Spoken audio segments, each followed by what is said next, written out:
నిజంగానే కక్ష సాధింపు చర్యలకు పాల్పడే ఆలోచననే ఈ రాష్ట్ర ప్రభుత్వానికి ఉండి ఉంటే ఈరోజు అక్కడ కూర్చొని అక్కడ నించొని నోటికొచ్చింది మాట్లాడే అవకాశం ఉండకపోతుండే. చెంచల్గూడనో చెర్లపల్లిలో మమ్మల్ని ఎక్కడైతే పెట్టినరో డిటెన్షన్ సెల్లో ఎవరిని కలవకుంటే నిర్బంధించినరో అక్కడనే మీరుండేటోళ్ళు. కానీ మా ప్రభుత్వం 15 నెలల్లో ఎవరి మీద కూడా కక్ష సాధింపు చర్యలకు పాల్పడలేదు. అధ్యక్ష, డ్రోన్ ఎగరేసిందని, డ్రోన్ ఎగరేస్తే ఎవరైనా అనుమతి తీసుకోకుండా ఒక డ్రోన్ ఎగరేస్తే ఆ డ్రోన్కు 500 రూపాయలు ఫైన్ వేస్తారు అధ్యక్ష.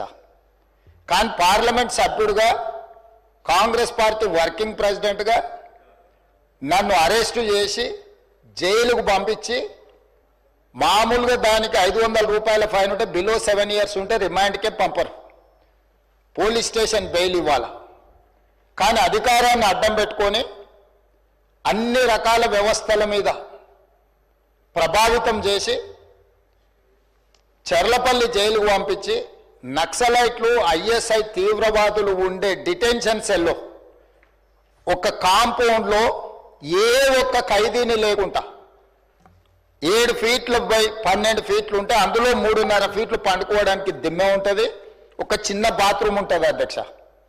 16 రోజులు డిటెన్షన్ సెల్లో ఒక్క మనిషిని చూడకుండా నన్ను నిర్బంధించిన ఆ కోపాన్ని దిగమింగుకొని రాష్ట్ర ప్రయోజనాల కోసం ఈరోజు పనిచేస్తున్నా అధ్యక్ష.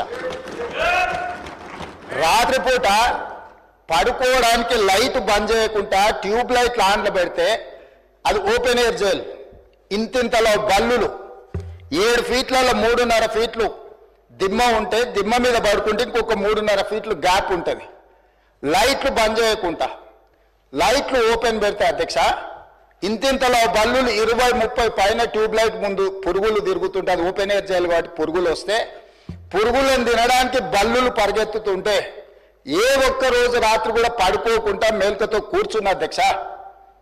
బయట కానిస్టేబుల్ లైట్ బంద్ చేయవా పడుకుంటా అంటే లేదు సార్ పైనుంచి ఆదేశాలు ఉన్నాయి, ఆ ట్యూబ్ లైట్లు బంద్ చేస్తే మీరు పడుకుంటారు కాబట్టి ట్యూబ్ లైట్లు ఆన్లోనే పెట్టమని. ఆ ట్యూబ్ లైట్ స్విచ్ బయట ఉంటుంది అధ్యక్ష, లోపల ఉండదు. ఆ చిన్న బాత్రూమ్ చిన్నది, కూర్చుంటే బయటకు కనిపించేటట్లు ఉంటుంది అధ్యక్ష. ఒకసారి నేను ఎమ్మెల్యేల హోమ్ కూడా నా దగ్గర ఉంది కదా, ఎమ్మెల్యేలను నేను తీసుకెళ్తా, మంత్రులను తీసుకెళ్తా. ఏ జైల్లో ఐఎస్ఐ తీవ్రవాదులను కరడుగట్టిన నక్సలైట్లను బంధిస్తారో పార్లమెంట్ సభ్యుని నన్ను 16 రోజులు అందులో బంధిస్తే 16 రోజులు రాత్రిపూట ఏ ఒక్క రోజు పడుకోలేదు అధ్యక్ష. పొద్దున పూట బయటకు వదిలినప్పుడు 6 గంటలకు వచ్చి ఖైదీలను బయటకు వదులుతారు కదా అధ్యక్ష. బయట ఒక చెట్టు ఉంటే 16 రోజులు పొద్దున పూట చెట్టు కింద పడుకున్న అధ్యక్ష. అయినా నేను కోపం ప్రదర్శించలే. ఇవన్నీ కూడా దేవుడు అనేటోడు ఉంటాడు, చూస్తాడు, అంతకు 4 ఇంతలు అనుభవిస్తారని నేను అనుకున్నా. సరిగ్గా నేను ప్రమాణ స్వీకారం చేసే రోజే నా మీద కక్ష సాధించిన వాళ్ళని దేవుడే చూపించి దావకంలో షరీక్ చేపించిండు అధ్యక్ష. నేను ఎవరిని ఏం అనాల్సిన పని లేదు. మొదటిసారి నన్ను జైల్లో ఎన్ని రోజులు పెట్టినరో వాళ్ళకి తెలుసు.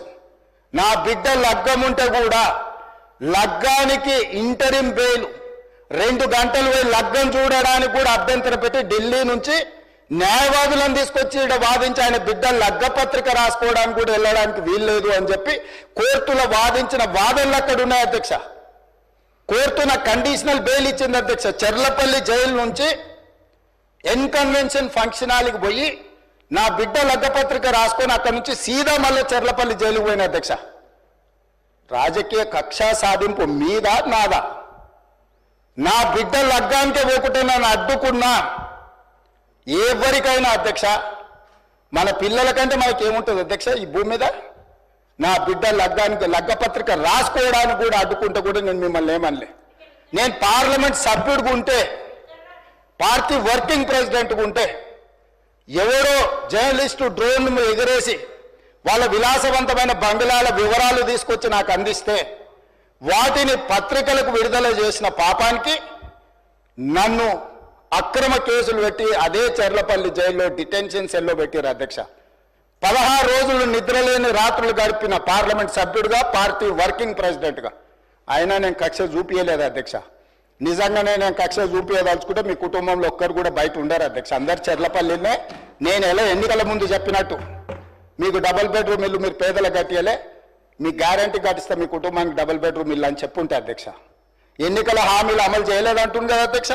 ఎన్నికలప్పుడు ఈ హామీ కూడా ఇచ్చిన, ఆ కుటుంబానికి చెర్లపల్లి జైల్లో డబుల్ బెడ్రూమ్ కట్టిస్తా, కొడుకు కోడలు అల్లుడు బిడ్డ ఉంటే వేరే వేరే ఎందుకుంటారు, అందరిని కలిసి ఒకటే దగ్గర ఉండేటట్టు కట్టిస్తాను. కానీ ఆ హామీ కూడా నేను అమలు చేయలే, ఎందుకంటే నేను విఘ్నత ప్రదర్శించాలనుకున్నా. ఈ